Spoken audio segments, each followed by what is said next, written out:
दोस्तों मैं लेके आया हूँ आपके लिए फिजिक्स क्लास 12th की मोस्ट इंपोर्टेंट स्पेशल सीरीज जो यूपी बोर्ड के लिए एक वरदान साबित होने वाली है। मैं आपको बताऊंगा यूपी बोर्ड के में मोस्ट इंपोर्टेंट क्वेश्चन जो यूपी बोर्ड में हर साल रिपीट किए जा रहे हैं या 1 साल या 2 साल छोड़कर लगातार रिपीट किए जाते हैं, जिससे आपका टाइम बच सके और आप बहुत कम टाइम में पढ़कर बोर्ड में धमाल मचा सके। तो दोस्तों अगर आपने मेरे जो पार्ट हैं छोटे छोटे पिछले पार्ट में नहीं देखे तो जल्दी से जल्दी जाकर उन्हें देख लीजिए। कोई भी ज़्यादा बड़ा पार्ट नहीं है, कोई 10 मिनट का है, कोई 9 मिनट का है, कोई 8 मिनट का है और कोई मुश्किल से 15-20 मिनट का है। तो अगर आपने में नहीं देखे तो जल्दी जल्दी जाकर उन्हें देख लीजिए, तभी आपको स्पेशल सीरीज देखने में मजा आएगा। मैं आपको बताऊंगा हर क्वेश्चन का सन कि कौन सा क्वेश्चन कितनी बार और कौन से सन में यूपी बोर्ड में पूछा गया है। अगर आपको ये नहीं पता होगा कि कौन सा क्वेश्चन कितनी बार बोर्ड में आया हुआ है तो आप अच्छे से तैयारी नहीं कर पाएंगे।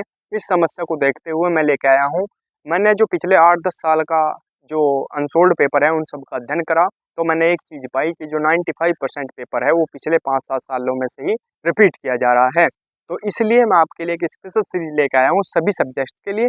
इसलिए अभी मैं स्टार्ट कर रहा हूँ फिजिक्स क्लास 12th की स्पेशल सीरीज, जिसके मैंने कुछ छोटे छोटे पार्ट अपलोड कर दिए हैं, आप जल्दी जल्दी जाकर उन्हें देख सकते हैं। अब मैं लेके आया हूँ अगला पार्ट, देखते हैं क्या है क्वेश्चन।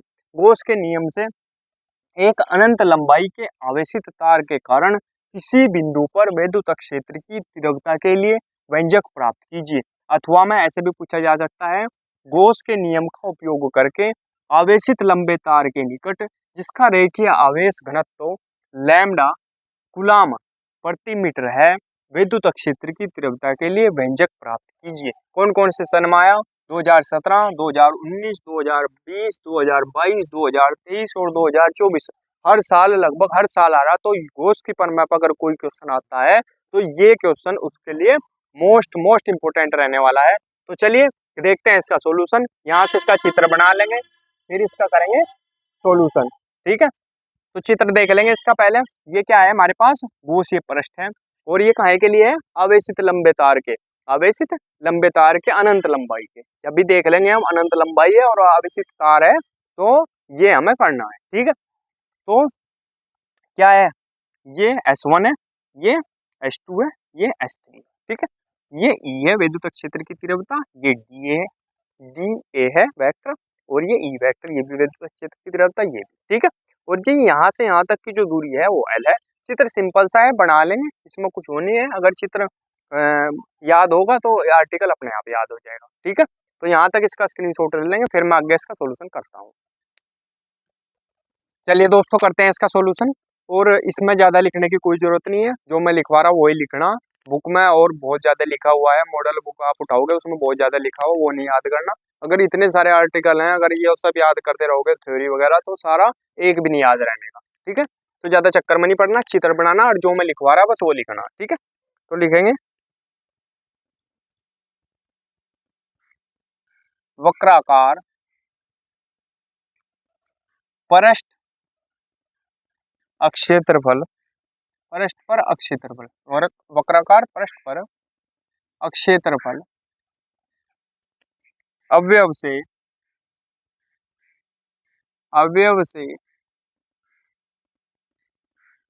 गुजरने वाला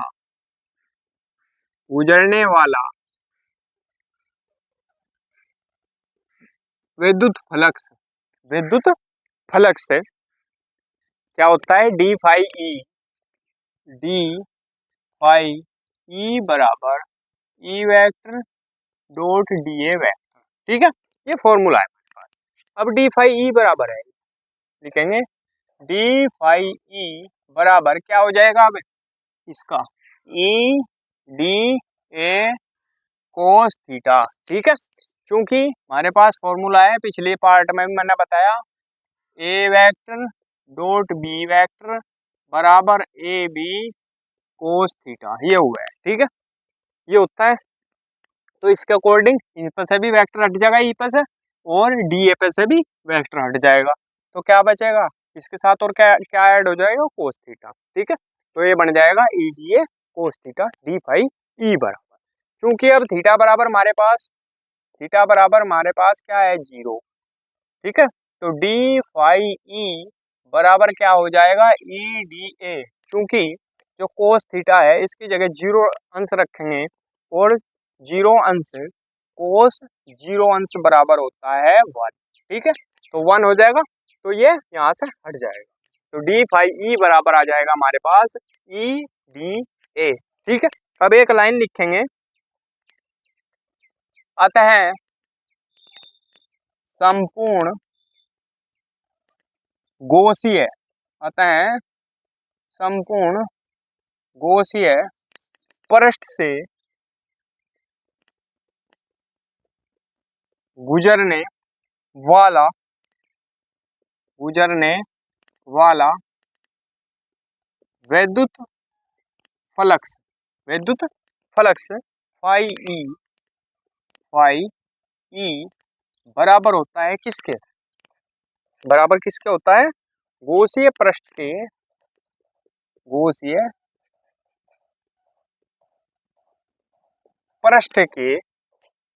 गोसीय पृष्ठ के वक्रीय पृष्ठ से होकर गुजरने वाला वैद्युत फ्लक्स फाई के बराबर होता है। अब क्या करते हैं, ये फाई बराबर क्या हो जाएगा, इसका हो जाएगा अवकलन, सॉरी समाकलन, तो डी हट जाएगा, तो किसका होगा अब समाकलन, किसका, S3, इसका भी समाकलन होगा ई डी ए। ठीक है, इसका समाकलन हुआ तो ये हट गया डी, तो क्या बचा फाई ई, और अब किसका होगा समाकलन, S3 ई डी ए का भी होगा। ठीक है, S3 ये पृष्ठ है चित्र में जो दिखाया था। ठीक है, अब क्या करते हैं, अब क्या करेंगे, अब ये जो ई है इसका तो होने का नहीं। ठीक है, ई को लिख लेंगे बाहर, इसलिए ई बाहर समाकलन S3 डी। ठीक है, अब जो हमारे पास समाकलन S3 है, ये जो समाकलन S3 है और DA है, ये इसके बराबर काहे के बराबर होता है 2 पाई RL, क्योंकि ये क्या है, बेलन के वक्राकार पृष्ठ का क्षेत्रफल है, क्या 2 पाई RL। ठीक, क्योंकि समाकलन S3 DA बराबर होता है 2 पाई RL। ठीक है, उस फॉर्मूले के अकॉर्डिंग, ओ सॉरी चित्र के अकॉर्डिंग। ठीक है, अब क्या करेंगे, फाई ई बराबर क्या हो जाएगा, ई इसके जगह क्या आ जाएगा 2 पाई RL, 2 पाई RL किसकी जगह, इसकी।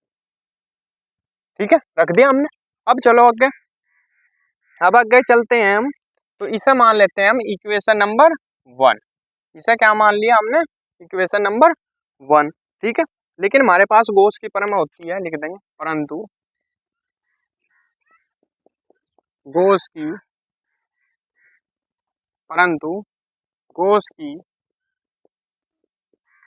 प्रमेय से हमारे पास होती है गॉस की प्रमेय, फाई ई बराबर क्यू बटे एप्सिलॉन 0। ठीक है, इसे मान लेते हैं हम इक्वेशन नंबर 2, इसे मान लिया हमने इक्वेशन नंबर 2। ठीक है, यहाँ तक भाई। अब हमारे पास रेखीय आवेश घनत्व होता है, रेखीय आवेश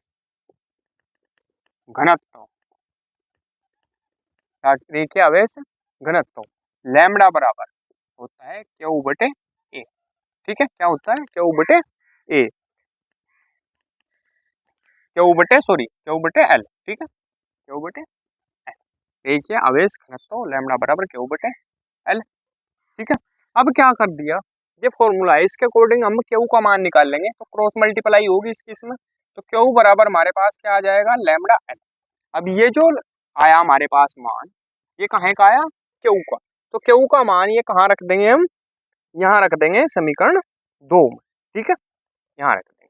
ठीक है, क्यू का लिख देंगे, क्यू का मान समीकरण 2 में रखने पर, तो रखेंगे जब समीकरण 2 में, तो क्या हो जाएगा हमारे पास फाई ई बराबर क्यू की जगह लैम्बडा एल रखा जाएगा, तो रखेंगे लैम्बडा एल बटे एप्सिलॉन 0।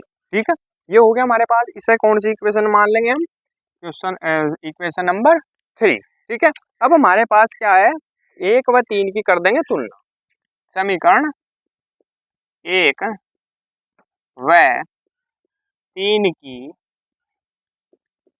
तुलना करने पर, समीकरण 1 व 3 की तुलना करने पर, दिख रहा ना सही? हाँ, समीकरण 1 व 3 की तुलना कर देंगे। एक क्या है, ये आ गई है, ये एफ फाई बराबर ई वैक ई डॉट 2 पाई आर एल, ये है समीकरण नंबर 1 और 3 है। दोनों, ये भी फाई का मान है, ये भी फाई का मान है, ठीक है। तो दोनों के आपस मान जब एक ही के मान है तो दोनों के ये मान भी आपस में बराबर होंगे, तो तुलना करेंगे इसके मान के बराबर इसका मान, ठीक है। तो क्या लिखेंगे, ई 2 पाई आर एल बराबर किसका मान, ये लैम्बडा एल बटे एप्सिलॉन जी, ठीक है, दिख रहा? हाँ, चलो, एप्सिलॉन जी। तो अब ई का मान हमें निकालना, ई का मान निकालना, तो ई बराबर क्या हो जाएगा, ये जो सारा मान है 2 पाई आर एल, ये कहाँ आ जाएगा, यहाँ, ठीक है। तो लिखेंगे ई बराबर लैम्बडा एल बटे 2 पाई आर एल, ठीक है, एप्सिलॉन जी। तो ये है 2 पाई आर एल और एप्सिलॉन जीरो, ये इसके नीचे था ही। अब देखो क्या कट रहा, एल से एल कट जाएगा, ठीक है। क्या बचेगा हमारे पास, ई बराबर लैम्बडा बटे 2 पाई आर एप्सिलॉन जीरो, ठीक है, यही बचा। अब क्या लिखेंगे हम, इसे क्या लिख सकते हैं, ई बराबर 1 बटे 2 पाई और एप्सिलॉन जीरो को इसके साथ ले लो, एप्सिलॉन जीरो, और ऊपर क्या है लैम्बडा, नीचे क्या है आर, ठीक है, क्योंकि 2 पाई और एप्सिलॉन जीरो यहाँ ले लिया, यहाँ लैम्बडा बचा ऊपर और नीचे क्या बचा आर। तो यही हो गया हमारे पास इसका फॉर्मूला।